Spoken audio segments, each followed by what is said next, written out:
ဘုရားဘာသာရဲ့ဗုဒ္ဓရဲ့အဓိကတရားသစ္စာလေးပါပဲဖြစ်တယ်သစ္စာလေးပါးကိုသိမှတကယ်ကိုမြတ်စွာဘုရားရဲ့တရားအစစ်ကတော့သစ္စာလေးပါပဲကျန်တာကတော့ဘုရားမပွင့်လည်းပဲဒါတွေကရှိတယ်နော်သာဝတိလာတို့လည်းရှိတယ်ဒါနလောက်တာတို့သီလလောက်တာမိဘယုသေးလေးစားဒါတွေကရှိတယ်ငကိုယ်တည်းရှိတယ်စီးပွားလုပ်ပုံလုပ်နည်းတွေကိုကျင့်တရားကောင်းမွန်တာတွေဒါတွေကရှိတယ်အချုပ်ပြောမယ်ဆိုရင်ဘုရားပွင့်မှပေါ်လာတာဝိပဿနာတရားပဲ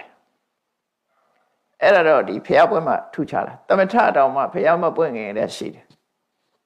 သမထကျင့်စဉ်တွေဇာပိညင်တွေတကူဣတိပတ်တွေကငကိုယ်တည်းရှိတယ်မြတ်စွာဘုရားကမှန်ကန်တာတွေဆိုလက်ခံထားတယ်မှန်ကန်တဲ့အကြောင်းအရာတွေကိုညှင်းပယ်တာမဟုတ်ဘူးအလုံးကိုပယ်ပြရမှလည်းမဟုတ်ဘူးအလုံးကိုလက်ခံရမှလည်းမဟုတ်ဘူးလက်ခံတဲ့တာကိုလက်ခံတယ်ညှင်းပယ်တဲ့တာကိုညှင်းပယ်တယ်အဲ့တော့ဘုရားပွင့်လာမှသိရတာတော့ဝိပဿနာတရားပဲဝိပဿနာတရားကမှရှင်ထဲမှာရှိတဲ့ဆွဲလန်းနေတဲ့ဆွဲလန်းနေ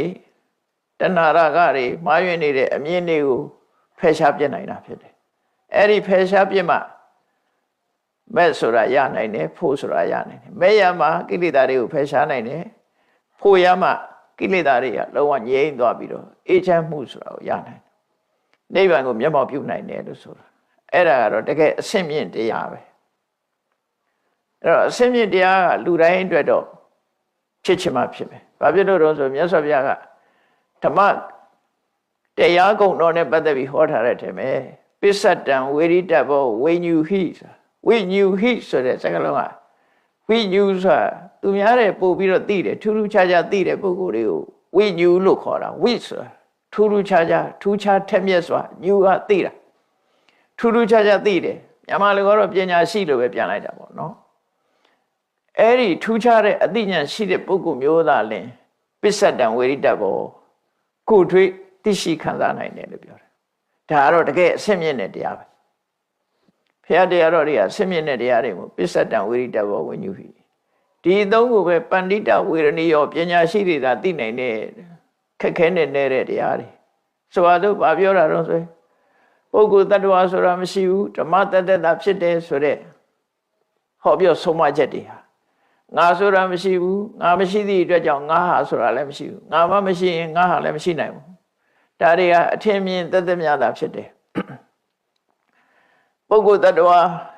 အမျိုးသားအမျိုးသမီးယောက်ျားမိန်းမဆိုတာတွေကလည်းမရှိဘူးအခေါ်သက်သက်များတာဖြစ်တယ်တကယ်ရှိကယုံနဲ့နံတာဖြစ်တယ်ဆိုတဲ့ဒီဟောပြောချက်တွေကြတော့ဝိပဿနာဟောပြောချက်တွေကြတော့မြတ်စွာဘုရားပွင့်မှသိတယ်ဟာတွေဒါတွေကဒါကြောင့်မို့ဘုရားပွင့်မှဟောတဲ့တရားတွေကိုဂံပီရာတဲ့နည်းနည်းတယ်နဲ့လို့မထောက်မိနိုင်ကြဘူးဒုဒ္ဒတာမြေမိုးခက်တယ်တော့အဲ့ဒီတရားတွေကဘယ်တရားတွေတုံးလို့နည်းနည်းချက်ပြောမှဆိုရင်ပရိစ္ဆေသမုပ္ပါဒ်နဲ့နိဗ္ဗာန်ဒီတရားနှစ်ခုကခက်ခဲဆုံးနည်းနည်းဆုံးတရားတွေပဲပရိစ္ဆေသမုပ္ပါဒ်ဆိုတာထချုံလိုက်ရင်သစ္စာလေးပါပဲလေသစ္စာလေးပါးကတခြားပရိစ္ဆေသမုပ္ပါဒ်ကတခြားတွေလို့တော့မဟုတ်ဘူးအမျိုးအခေါ်တာပြောထားတာနော်